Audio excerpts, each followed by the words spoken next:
Sometimes when you start a new save in Football Manager, it can be quite overwhelming knowing what to do first. Well, today in this video, I'm going to break down live to you guys what I would do when starting up a new save, going through 10 steps, one after the other, that I think are going to set you up for hopefully lots of success in your save. So here we are as Reading in Football Manager. This is actually the save file that I'm using for a rebuild that you can find on my channel, linked in the description, but don't go watch it yet. Let's finish this video first, then head on down to the channel. We don't want you quitting out only a few seconds in, but yeah, I'm kind of going to do this as live as I can. Obviously there will be cuts and breaks, but you'll see the steps that I am taking when starting up this save myself personally, which will hopefully help you guys out. Now this is no means the only way to do things. You can do it whichever way you like, but we did a similar video to this last year and you guys got a lot of help from it. But of course, it's a new Football Manager, it's FM24, there's new features added to the game, and for that reason we're going to do an updated version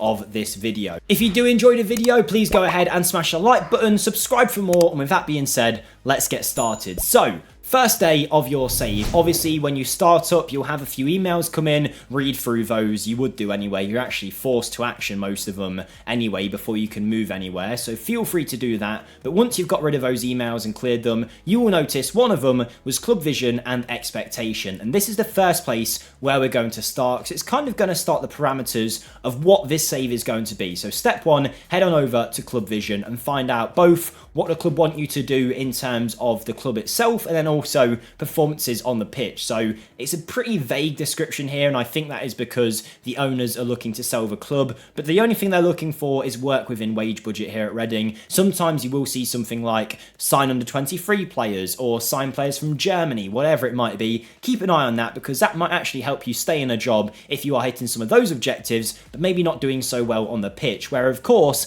that's going to be the main focus of what you're trying to do, and you can see what you're expected to do in this section here. Record an EFL League One top half finish. Okay, we're going to keep that in mind for later, because there's something else I'm about to show you that will see whether this is actually realistic. But then you can also plan ahead, click on all the future seasons. For us, our contract isn't long and the board are trying to sell the club, so there isn't anything there, but for you it might be get promoted from League One here, survive in the Championship, get promoted from the Championship, get to the Premier League, whatever it might be, it will all be listed there for you. But you'll remember, we've been told we need to get a top half finish in the EFL. Now that's what the board wants, but is it something that we're actually expected to do? A way that you can see this is by going to the competitions tab and then click on the competition you're in, and then season preview, and you'll get a judge of where the game expects you to finish. So we're expected to finish in 13th place, which, considering they want a top half finish, is actually a little bit lower, only slightly, than where they want us to be. They'd want us to be 12th or higher. So we are in about that kind of area in terms of squad quality, but just bear that in mind. Sometimes the board might say you want to get top 6, but when you look at your team, you realise, actually, it's going to be a tough job.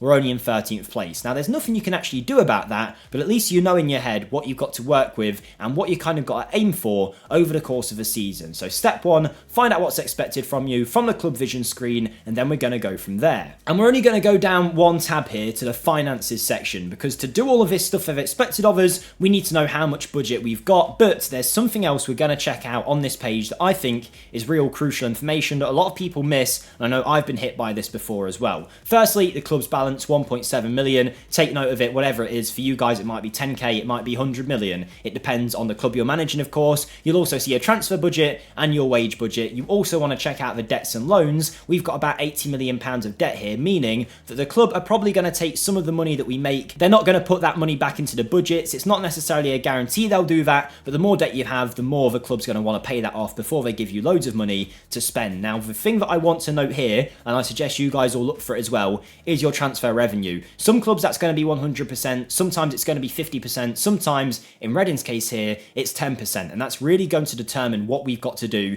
in this save and what we're working with. The fact that we've only got a 10% transfer revenue means if we sold a player for 10 million, we're only going to get 10% of that money actually go back into our transfer budget. Now, this will determine our whole policy going forward. If we've only got 10% of transfer revenue, we need to think either we need to sell some players worth a lot of money, or if we've got a player that's only worth 100,000, it might not even be worth selling that player. It might just be worth keeping them around the team, because we're only going to get £10,000 of that sale should we sell him, which really isn't much for a team like Reading to replace them with. So we need to bear that in mind. Now, the other thing that I would suggest you look at is your projection, so you get an idea here at the top of where your club is going. Now, if we were to to stay in League One at this current rate, it looks like we're predicted to lose 4 million next season, 6 million the year after, and then 9 million after that. So things are going in a downward spiral, and we need to try and change that. Again, nothing you can do right now, but it's just information to note going forward in this save. Another part of step 2 and looking at the finances though is to head to the transfer section and go to clauses. Now sometimes you'll see a pound sign next to some of these. If it's a player that isn't currently at the club, i.e. one that you've sold, you can actually sell a clause for instant money. For example, here with Michael Elise,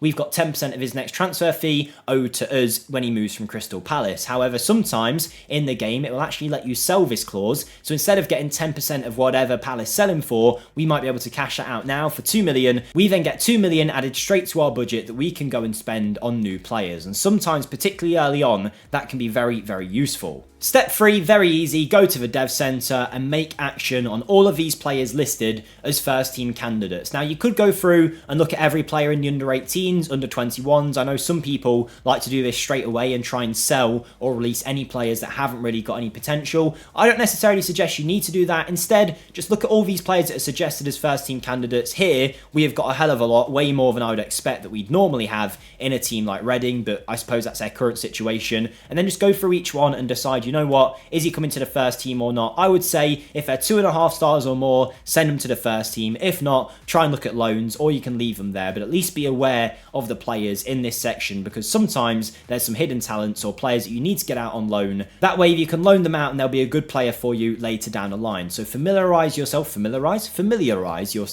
with the players in the dev center, and then we can move on to step 4, which is setting up your scouting. Now you'll do this in full a little bit later down the line. For example, if in step 7 or 8, whenever we get to it, we realize we need a left back for the team, obviously you can create a recruitment focus looking for a left back. But straight away, I always suggest you just add a few key focuses so that right from day one in your save, the scouts are getting the ball rolling in what you want. Now you won't have selected a tactic by now, or you might have done, but if you haven't, you can just go here to this any section, select any position from tactic, and then go ahead and make a couple of these recruitment focuses. One that I always like to do is what I call my wonderkid filter. I look for players with low current ability but high potential ability under the age of say 21, set that to ongoing and just hit confirm. And now straight from day one they'll be looking for those players, and we also get some suggestions instantly. Another one that I like to do, particularly if you're playing with a team that isn't in a top division, any position from tactic, 3-star current ability, 3-star potential ability minimum, any age, and then you're going to go to further details,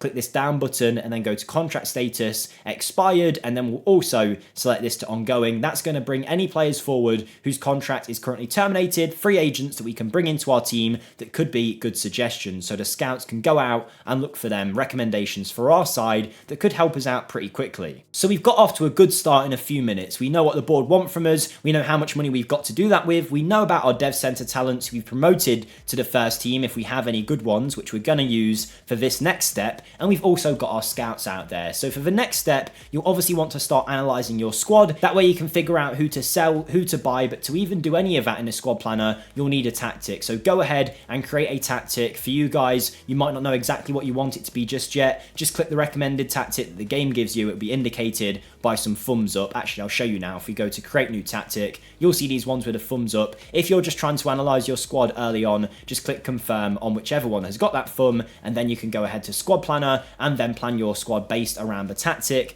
that it's given you. Now obviously every team is going to be different here, but the thing that I'm looking for is players to sell and weak areas of our team straight away. To do so, I'll hit a few filters on our team. Seeing as we've promoted all of the relevant dev center players, I'll untick under 21s and under 18s, which will normally be selected, and then I'll go ask assistant and suggest for everything. Now we can go and take a look at each position and see if we've got an abundance of players somewhere or maybe a lack of players. So straight away in goal, I'm thinking I could sell one of these goalkeepers because we've got 4 keepers, 3 of which are at the club, and I think I only need 2 experienced keepers I can bring through a dev center talent to cover that 3rd spot should I want it. So I maybe be looking at moving on Joel Pereira, David Button. So there's a decision I can make. Then you might go to right back, and again we've actually got a few options here, 3 right backs that are all a very good level, so one of those could probably move on. Left back the same, but maybe, and this isn't the example here, but maybe you find in centre back we've only got 2 players. Okay, now I know that I need to sign a centre back in the market. Very easy way just to understand your squad and start getting some offers in for your players. At the same time, you can go to the squad screen. You can do this at any point, of course, and just have a quick look at who your highest ability players are and who the players are with the most potential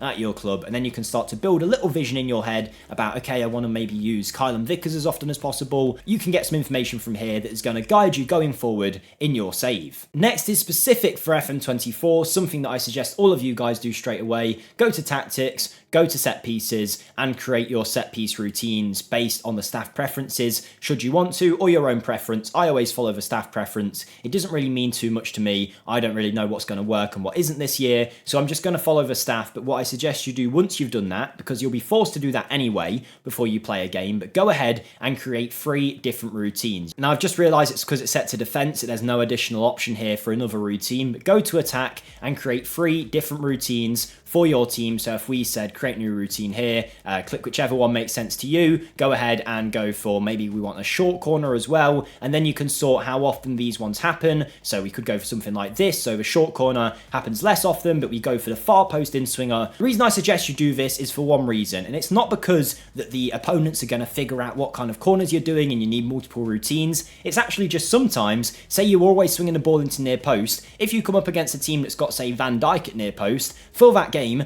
most of your corners aren't going to work because Van Dijk's going to win the ball every single time. By having a variation here, you're going to be doing a few different routines, which is going to maximize the opportunity to score goals for your side, which is going to win you more points. It's something I suggest you do straight away, because if you don't, you're going to forget it. You'll get 2 seasons in and realize you've been working with one corner routine the whole time you've been here. Now, you don't need to go into too much detail for this next step. Step 7, I think we're on now, but this is a dynamic section. Like I say, you don't need to do too much. Just get an idea of what's going on by looking at the team cohesion. It looks like we've got a lot of new players at the club, so there's not much team cohesion, and the club atmosphere is very poor. So we want to work on that over the course of our pre-season. On top of that, check out the hierarchy, figure out who the team leaders are, and just bear in mind, if you try and sell any of these guys straight away, it's probably going to upset a lot of people. So if you were maybe looking to get rid of Yiadom here, that might tell you maybe it's not a good idea to sell him on. He is a team leader, and it's going to cause some unrest if we upset him. Now, this 8th tip is my favorite one. It's an absolute lifesaver, particularly when I'm doing the rebuilds for my channel. I need someone doing some jobs for me in the staff section. I don't want to do everything myself, so go to staff, go to responsibilities, and go to each section and decide what you want to delegate. By now, I already know what I delegate in my saves, but you guys might not, so click on each of these screens and find out things that you might not want to do yourself. For me personally, people will say it's a crime, but I don't like doing my training, so I'm going to ask someone to take control of my training, which you'll see I have already done. You do it just by hitting this delegate button here, and then somebody else will lead the training. Matches, I like to tick this one here, which means I don't have to lead friendly matches because they bore the hell out of me. Media wise, I would go ahead and delegate all that as well, so I don't have to do any of the media work. That's going to save you some time in your save. Of course, all depends on what you guys want to do. Sometimes I ask our director of football to do the contracts for under 23s and under 18 players, or under 21 should I say. That way they'll get their contracts extended. I don't need to worry about it. I just can focus on the first team. And then the one that I love doing as well is go to the staff section and set the contracts to a delegated staff member. That way, if you've got a good technical director, we've got Noah Amend here, he's going to go ahead and decide which staff are going to stay on, which ones to let go, and over time we'll hopefully improve our staff setup. And you can do the same for hiring and firing as well. I give all of that over to the technical director and the director of football. My suggestion, go ahead and employ a good technical director and DOF, and then let them do all the work for you pretty much when it comes to setting up the staff at the club, because it really is a bit of a time suck, and unless you're really invested into it, it's not something that I think is worth all of that time doing. Get a few staff roles in, key ones, and then let them do the rest of the work for you. Now we get onto one that I didn't include last year, but it's become a very big suggestion of mine to all of you. Step number 9, go to schedule and check out what friendlies you've got. So for us here at Reading, we've had 4 friendlies set up for us: Arsenal, Salisbury, Southampton and Brest. Now we know that's a good Championship team, a Premier League team and a Ligue 1 team.